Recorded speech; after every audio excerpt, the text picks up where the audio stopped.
నమస్కారం. My name is Naishitha. ఈరోజు ఒక అంకుల్కి హెల్త్ బాగాలేదు, ప్రాబ్లమ్స్తో బాధపడుతున్నారు. హెల్త్కి వచ్చి 20,000 క్యాష్ తీసుకుని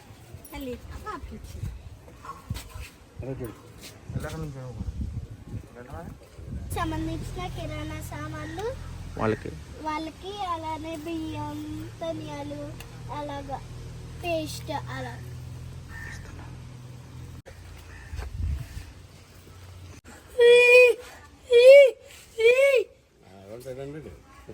ఇలా చూడు కార్ ఎక్కుతావా?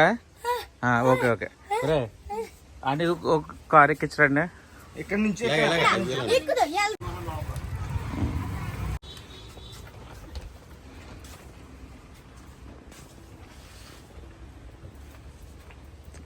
మరి